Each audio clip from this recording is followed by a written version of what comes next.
Hello everyone, I am Sonia from BTS Institute of English and I am very happy to announce this result of Arshdeep Kaur जिन्होंने overall 7.5, writing 8, speaking 7.5 and reading 7.5 score किया है. Many congratulations to you बेटे. Thank you, ma'am.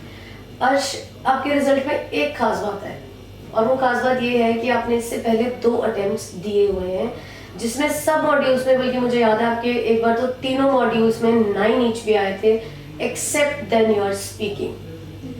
आपकी ही नहीं, बहुत बच्चों की ये प्रॉब्लम है कि बहुत अच्छा अटेम्प्ट करने के बाद भी स्पीकिंग में पहले स्कोर नहीं आने का, क्योंकि हमने बहुत बार असेस किया आपका रिजल्ट. आई रिमेम्बर सर, हमने टेबुलर चार्ट भी बनाया था कि कहाँ पे क्या वेरिएशंस आ रही हैं. तो अब आप खुद व्यूअर्स को बताएंगे कि क्या प्रॉब्लम रह जाती थी स्पीकिंग में.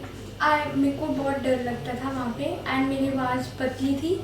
आई गेस उसी के कारण पहले मेरी स्पीकिंग में आती स्कोर नहीं आते थे. तो अर्श, कई बार हमने देखा है कि कुछ बच्चे बोलते हैं कि मैम हमारी आवाज़ पतली है, तो क्या हम इसको मोटी करें? ऐसा कुछ करने की ज़रूरत है? No ma'am. आवाज़ क्या चेंज हो सकती है? नो. नहीं हो सकती. तरीका ज़रूर बदला जा सकता है. सो अब आपकी 7 ईच की जो रिक्वायरमेंट थी बहुत अच्छे से कंप्लीट हो गई है. You are ready for your course in nursing. आप अपना एक्सपीरियंस शेयर करो. एग्जाम में कैसा रहा? टाइम मैनेजमेंट अच्छे से हो गई थी? टाइम मैनेजमेंट हो गई थी एंड कोई इशू नहीं आया मुझे. There was all set. I was not nervous this time. I knew I would crack the exam. Yes. They interrupted me but I ignored them. क्यों? क्योंकि आपको पता है आपकी आवाज़ धीरी है, तो आपको थोड़ा सा पिच हाइक करना पड़ा था. Yes. इंटरप्शन के बाद भी अपने आप को दिमाग पे वो चीज़ हैवी नहीं होने दी कि मुझे टोक दिया गया है. Yes. एंड आई थिंक उसी कॉन्फिडेंस की वजह से इस बार ये रिजल्ट आया है. Yes. सर, मैं आपसे पूछना चाहती हूँ, क्योंकि हमने कलेक्टिवली बहुत बार इसका टॉपिक, इसके गलतियाँ डिस्कस की है. ऐसा तो बिल्कुल नहीं है कि कैलिबर नहीं था, ये तो पॉइंट ही नहीं है, आउट ऑफ क्वेश्चन है. उसके बावजूद भी जो छोटे छोटे एरर्स रहते थे, आपको क्या लगता है कि जो इसकी इम्प्रूवमेंट हुई है, what you have to say about it? सबसे पहले मैं आपको इसके लिए बहुत ज़्यादा कांग्रेट्स करना चाहता हूँ. Thank you so much sir. जिन्ना ਤੁਸੀਂ ਮੋਟੀਵੇਟ ਇਹਨੂੰ ਦਿੱਤਾ. ਰੀਜ਼ਨ ਕਿ ਇਹਨੂੰ ਨਹੀਂ ਆਉਂਦਾ ਨਹੀਂ, ਕਿਉਂਕਿ ਤੁਸੀਂ ਸਟਾਰਟਿੰਗ 'ਚ ਬਹੁਤ ਵਧੀਆ ਕਰਵਾਇਆ ਇਹਨੂੰ, ਇੰਨਾ ਵਧੀਆ ਕਰਵਾਇਆ ਕਿ ਤਿੰਨਾਂ ਮੋਡਿਊਲਸ 'ਚ 9 ਲੈ ਲੈਣਾ. ਤੇ ਸਪੀਕਿੰਗ 'ਚ ਨਾ ਲੈਣਾ, ਦਿਸ ਮੀਨਸ ਕਿ ਕੁਝ ਮੋਟੀਵੇਸ਼ਨ ਜਾਂ ਕੌਨਫੀਡੈਂਸ ਲੈਵਲ ਦੀ ਕਮੀ ਸੀ, ਜਿਹਨੂੰ ਕਿ ਤੁਸੀਂ ਬੜੇ ਵਧੀਆ ਤਰੀਕੇ ਨਾਲ ਹੈਂਡਲ ਕਰਕੇ. ਲਾਸਟ ਟਾਈਮ ਆਈ ਅੰਡਰਸਟੈਂਡ ਕਿ ਤੁਸੀਂ ਜਿਹੜਾ ਇਹਨੂੰ ਕਹੇ ਕਿ ਟੈਨਸ਼ਨ ਨਹੀਂ ਲੈਣਾ, ਬੋਲਣਾ, ਆਪਣੇ ਆਪ ਨੂੰ ਕਿਸ ਤਰ੍ਹਾਂ ਕਰਨਾ, ਉਹਨਾਂ ਨੇ ਵਧੀਆ ਤਰੀਕੇ ਨਾਲ ਸਮਝਾਉਣ ਦੇ ਨਾਲ इन्हें उन्हें क्रैक किया and finally she cracked. Alright, really thanks. और एक और चीज़ है अर्श, की बच्चों के दिमाग में ये बहुत बड़ा क्वेश्चन है कि अब नया फॉर्मेट आ गया है, तो नए पैटर्न के हिसाब से पेपर आपको लगता है मुश्किल होगा? दोनों Same. आपने तो दोनों चीज़ें ट्राई करी हैं. आपने 16 नवंबर से पहले भी दिया है और अब ये आपका 23 नवंबर का रिजल्ट है. तो क्या लगा कि बड़ा मुश्किल हो गया? क्योंकि बच्चे ये सोच के डर ही जा रहे हैं कि नया पैटर्न है, पता नहीं क्या होगा.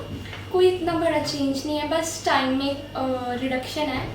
बाकी सारी डिफिकल्टी वही है, सेम. तो जो टाइम लिसनिंग लिसनिंग में टाइम कम था but I managed. You managed. क्यों? क्योंकि प्रैक्टिस उस हिसाब से Yes. की होती है. और मास्क का इशू जो है कि Yes. बच्चे जो प्रैक्टिस करते हैं तो मास्क लगा के प्रैक्टिस करते ही नहीं है. आप क्या सजेस्ट करोगे उन स्टूडेंट्स को जो आपके पहले रिजल्ट की तरह स्पीकिंग में कहीं ना कहीं लैग कर रहे हैं? आपको लगता है कि मास्क की प्रैक्टिस के साथ फर्क पड़ता है? यस, मैंने यहीं पे सेंटर पे मास्क के साथ ही किया है. दैट्स व्हाई मेरे इतने अच्छे स्पीकिंग. क्योंकि मास्क ना लगा के ब्रीथ करना और मास्क लगा के ब्रीदिंग करने में फर्क जरूर है. और बेटे, जो असाइन टेस्ट हम लोग करते हैं जिससे आपको एक एवरेज आइडिया लगता है कि आपकी हर मॉड्यूल में स्टैंडिंग कहाँ है, how far do you think it is helpful? It is very helpful. हमें हमारे स्टैंडर्ड का पता चल जाता है कि आप में it builds confidence among us. It boost, ये आपको एक सेल्फ मोटिवेशन देता है. ये तो सब पॉजिटिव बातें हो गई. गलतियां भी पता चलती है. यस. कॉन्फिडेंस तो आता है कि यस, मैंने इतनी प्रैक्टिस की है, मेरी स्टैंडिंग यहाँ तक पहुँच गई है. बट साथ ही साथ मुझे लगता है कि असाइन टेस्ट की हेल्प से अपनी गलतियां भी बहुत अच्छे से पता चलती हैं कि यहाँ पे ये हुआ, यहाँ पे टाइम मैनेजमेंट नहीं हो पाई, तो वो सब. एंड ऑल्सो essay writing में कोई difficulty? No, just because of templates and the the fixed points you have given, उसके कारण सोचना नहीं पड़ा बिल्कुल भी Yes. कि क्या लिखना है. yes. Yes. That she got 82. Yes, and she's got 82 in writing, which is an excellent score. And ऐसे भी वो हुआ है जो आपने ऐसे लिस्ट में से ऐसे लिस्ट में से Yes. ही रिपीटेड ऐसे आया था. चलिए, I am so happy for you. Congratulations and congratulations to you also नहीं, सर. आपको बहुत बहुत इतना Sir, टीचर्स ही कर सकते हैं. This is the real reward. Yes yes ये हमारा एक्चुअल रिवॉर्ड है. बिल्कुल. वी नो कि we are putting in hard work और हमारा बच्चा रिस्पॉन्ड कर रहा है. बिल्कुल. टीचर के लिए इससे बड़ा जेन्युइन रिवॉर्ड कोई भी नहीं है. And all the best to all the viewers जिनका किसी न किसी छोटी छोटी गलती की वजह से किसी भी मॉड्यूल में स्कोर रह रहा है. प्लीज हिम्मत मत हारिए. Like she did not give up. Third attempt excellent result है. तो अगर ये कर सकते हैं आप लोग भी कर सकते हो. वन सजेशन व्यूअर्स के लिए यस. कि जो मैम बता रहे हैं काइंडली उसको उस पैटर्न को, उसको चीज़ों को, जैसे वो कॉन्फिडेंस को बिल्ड करने के लिए बोल रहे हैं उसको जरूर फॉलो करो. ये ना सोचो कि मैम ने बोल दिया है कि हमने नहीं, कोई नहीं है. बिकॉज अगर ये कर सकी हैं तो इट्स अ रीजन कि she followed all the instructions. Thank you.